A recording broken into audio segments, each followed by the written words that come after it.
प्राण, जिसे हम हमारी जीवनी शक्ति या तो प्राण शक्ति भी कहते हैं, और प्राणायाम की जो तकनीकें हैं ये हमें हमारी ये प्राण शक्ति को किस तरह से नियमित करना है, किस तरह से सक्रिय बनाना है और कैसे हम उसके ऊपर विजय पा सकते हैं, ये सिखाती हैं। तो आज हम एक ऐसा प्राणायाम करेंगे जो हमें हमारी सांसों के ऊपर विजय दिला सकता है, जिसका नाम है उज्जयी प्राणायाम। करना कैसे है, क्या है उसके फायदे और क्या बरतनी है सावधानियाँ, इस सारी बातों को डिस्कस करेंगे, तो वीडियो पे अंत तक ज़रूर बने रहें।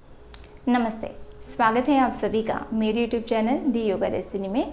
आज का हमारा विषय है उज्जयी प्राणायाम। तो उज्जयी का सबसे पहले अर्थ समझते हैं कि इसका अर्थ क्या होता है। ये संस्कृत के उद्सर्ग शब्दों से बना हुआ शब्द है, उद और जी। अब इसका मतलब होता है विजयी होना। यहाँ पर विजयी होना का मतलब क्या है कि हमें हमारी सांसों की गतिविधियों के ऊपर विजय पाना है, हमारे शरीर के ऊपर विजय पाना है, हमारी प्राण शक्ति के ऊपर विजय पाना है, हमारे मन में उठने वाले जो तरंग है, विचार है, उसके ऊपर विजय पाना है। अब इसीलिए इस प्राणायाम को इंग्लिश में विक्टोरियस ब्रीथ भी कहा जाता है और इसका दूसरा नाम है ओशन ब्रीथ। तो ओशन ब्रीथ का मतलब क्या है कि जो समुद्र में जो लहरें उठती हैं उसमें से हमें जो ध्वनि सुनाई देती है, ठीक उसी के समान ध्वनि जब हम ये प्राणायाम करते हैं तो हमारे गले से भी उत्पन्न होती है। इसीलिए इस प्राणायाम को ओशन ब्रीथ भी कहा जाता है। अब ये जो प्राणायाम है उसको करने का सही समय कौन सा है? वैसे तो सुबह खाली पेट ही प्राणायाम का अभ्यास करने से उसके सबसे ज़्यादा फ़ायदे हमें मिलते हैं, लेकिन अगर हम सुबह टाइम नहीं निकाल पाते हैं तो दिन के किसी भी समय खाली पेट हमेशा इस प्राणायाम का अभ्यास करें, क्योंकि जब पेट भरा हुआ रहता है तो हमारे जो लंग्स होते हैं, हमारे जो डायफ्राम होते हैं, जब हम सांस लेते हैं तब इन दोनों के ऊपर और भी ज़्यादा दबाव पड़ता है। तो ध्यान रखें कि खाली पेट ही प्राणायाम का अभ्यास करें। और ये जो प्राणायाम है, जिसको भी अनिद्रा की समस्या होती है वो लोग सोने से पहले शवासन में भी इसका अभ्यास कर सकते हैं। अब ये जो प्राणायाम है वो किसको नहीं करना चाहिए, तो जो लोग बहुत ही ज़्यादा अंतर्मुखी होते हैं, यानी कि किसी से ज़्यादा खुल के बात नहीं करते हैं, जो अपने आप में ही बिजी रहते हैं, तो ऐसे लोगों को इस प्राणायाम का अभ्यास नहीं करना चाहिए, क्योंकि ये जो प्राणायाम है वो आपको अपने आप से और भी ज़्यादा कनेक्ट करता है। तो ध्यान रखें कि जो लोग पहले से ही अपने आप से ही कनेक्टेड है वो लोग इसका अभ्यास ना करें। ये प्राणायाम करते वक्त आपको कौन सी बातों का ध्यान रखना चाहिए? तो जब आप ये प्राणायाम करते हैं तो आपको सांस लेना और छोड़ना, इन दोनों ही समय नासिका छिद्रों का ही उपयोग करना है, मुंह को पूरी तरह से बंद रखना है। ये जब हम सांस लेते हैं तो हमारे गले से घिसती हुई सांस अंदर की ओर जाती है, तो यहाँ पर आपको गले से घिसाव आपको महसूस करना है और गले से आपको किसी भी तरह की साउंड को उत्पन्न करने की कोशिश नहीं करनी है, कोई भी आवाज़ आपको पैदा नहीं करनी है। जो आवाज़ आएगी वो अपने आप आएगी। ये बहुत ही हल्की और बहुत ही महीन सी आवाज़ होती है। जैसे ही मैंने आपको पहले बताया था कि समुद्र की लहरों की उठने पर जो हमें आवाज़ सुनाई देती है, ठीक उसी की तरह इसकी आवाज़ होती है। और दूसरा एग्जांपल देखें तो जब छोटे बच्चे होते हैं वो जब सोए होते हैं तब उसमें से हमें जो ब्रीथिंग की आवाज़ सुनाई देती है तो ये बहुत ही हल्की होती है, ठीक उसी की तरह आवाज़ होती है। कई जगह पर यहाँ पर कबूतर की जो गुटरगू की आवाज़ होती है, ठीक उसी के समान आवाज़ पैदा करने की कोशिश की जाती है। तो हमें इस तरह की कोई साउंड हमें खुद जनरेट नहीं करनी है। हमारे गले से जो साउंड अपने आप उत्पन्न होती है उसी को महसूस करना है। और जब आप गले से ये घिसाव महसूस करते हो तो उस समय आपको गले को ज़्यादा ऐसे कॉन्ट्रैक्ट करके नहीं रखना है, संकुचित नहीं करना है। वो संकुचन अपने आप ही होता है, तो उसी को आप महसूस करें, ज़्यादा उसको कॉन्ट्रैक्ट करने की कोशिश ना करें।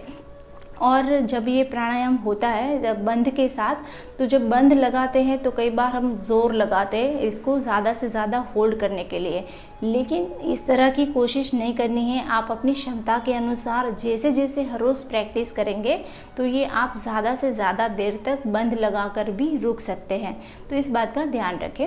अब ये प्राणायाम को प्रैक्टिकली कैसे करना है ये देखेंगे। आज हम इस प्राणायाम को दो तरीके से करेंगे, एक तो बंद लगा के और एक बिना बंद लगाए। तो पहले हम बिना बंद लगाए कैसे करना है ये देखेंगे। तो उसके लिए आप अपनी कंफर्टेबल किसी भी पोजीशन में बैठ सकते हैं, सुखासन में, वज्रासन में, पद्मासन में, या तो बेड के ऊपर बैठ के, चेयर के ऊपर बैठकर भी कर सकते हैं, इवन सोकर भी इस प्राणायाम को किया जा सकता है। अब बैठते हैं तब आपको ध्यान ये रखना है कि आपकी जो रीढ़ की हड्डी है, कंधे हैं, गर्दन है, ये सब सीधा होना चाहिए और आपका चेहरा जो है वो पूरी तरह से रिलैक्स होना चाहिए। इस बात का ध्यान रखें। अब सबसे ज़्यादा इम्पॉर्टेंट कि सांस को कैसे लेना है, तो सबसे पहले मैं आपको लेना सिखाऊंगी। तो जो लोग बिगिनर हैं उसको ये घिसाव कहाँ आना चाहिए ये सीखना है, ये जानना है। तो क्या करना है कि मुंह को खोल के सांस लेने की कोशिश करें। मुंह को खोल के जब आप सांस को अंदर खींचोगे तो आपके गले में जहाँ पर आपको एक घिसाव फील होगा, ठीक उसी तरह का घिसाव जब आप मुंह बंद करके भी करोगे तब आपको होना चाहिए। तो इस बात का हमें ध्यान रखना है। तो चलिए पहले देखेंगे कि सांस को मुंह से खोलकर कैसे लेना है। तो मुंह खोले,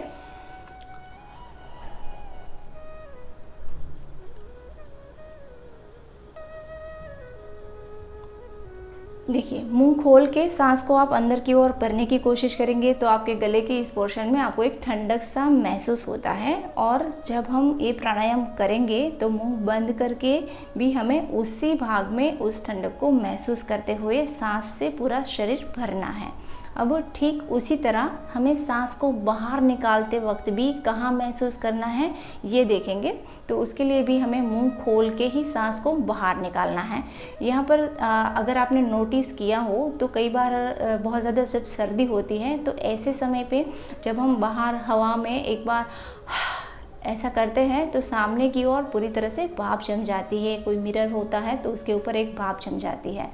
तो ठीक उसी के तरह हमें ये गले के इसी पोर्शन से इस तरह से ये जो घिसाव हमें फील हुआ, यही घिसाव जब हम मुंह बंद करके करेंगे तब भी फील होना चाहिए। तो देखिए पहले हम सांस भरेंगे मुंह खोल के और फिर मुंह खोल के ही हम बाहर की ओर निकालेंगे।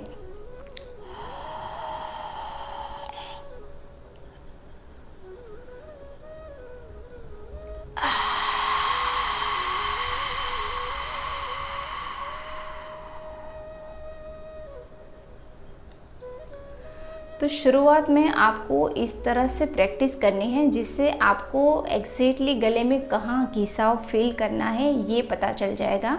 उसके बाद आप इस प्राणायाम का अभ्यास कीजिए, तब आपको मुंह को बंद करके सांस को इसी पोर्शन में घिसाव फील करते हुए आपको अंदर की ओर भरना है और ठीक उसी तरह से उसी पोर्शन से घिसाव फील करते हुए आपको बाहर निकालना है। अब हम इस प्राणायाम का अभ्यास करते हैं। तो इस तरह से कंफर्टेबल पोजीशन में बैठ के ज्ञान मुद्रा या तो चिन्ह मुद्रा में अपने हाथों को रखेंगे। देखिए आँखों को बंद कर लीजिए, नाक से सांस भरेंगे। देखिए सांस जो हम लेते हैं बहुत ही लंबी और गहरी हो, उसका ध्यान रखें। आप अपनी क्षमता के अनुसार लीजिए।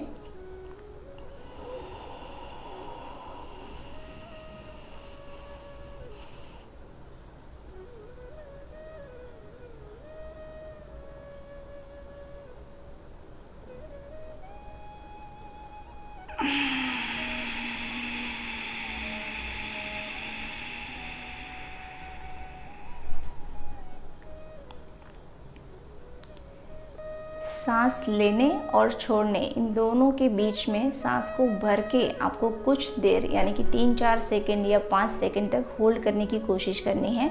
लेकिन ध्यान रखें जिन लोगों को सांस से संबंधित समस्याएं होती है या हाई बीपी की प्रॉब्लम्स होती है, हार्ट से रिलेटेड कोई प्रॉब्लम है, तो वो लोग सांस को रोक के ना रखें, वो सिर्फ ब्रीथिंग का ही अभ्यास करें। एक बार फिर से देखेंगे। देखिए जब हम सांस भरते हैं तो गले के इस पोर्शन से एक हल्की सी आवाज़ निकलती है, उसको महसूस करना है। फिर से देखिए।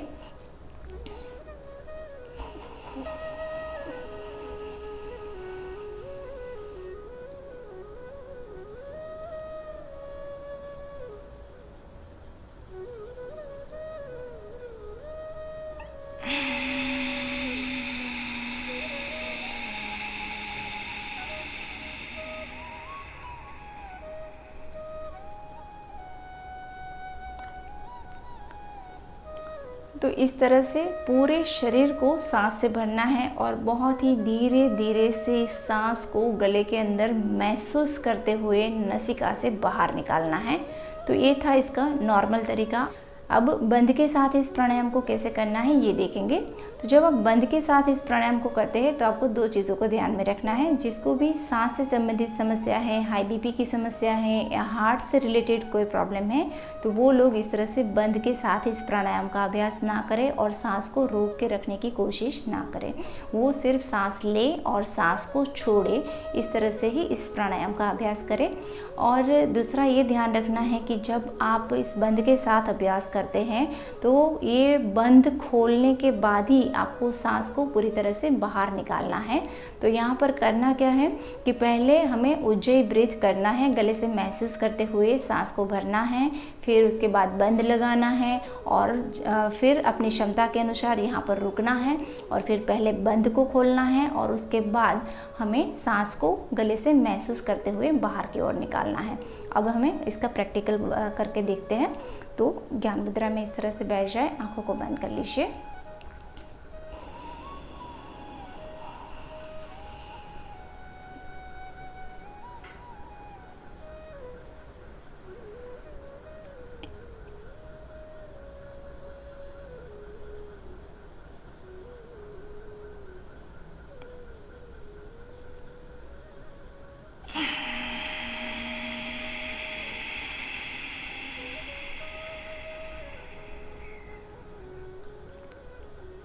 एक बार फिर से करेंगे।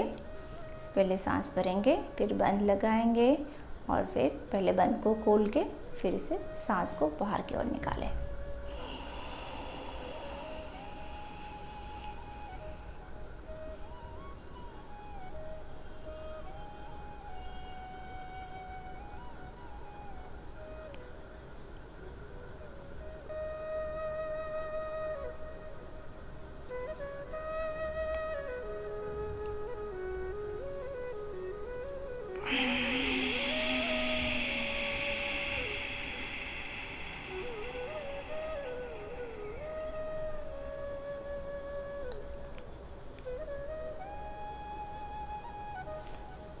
तो इस तरह से इस प्राणायाम को आप चाहे तो बंद लगा कर भी कर सकते हैं और चाहे तो बिना बंद लगाए भी कर सकते हैं।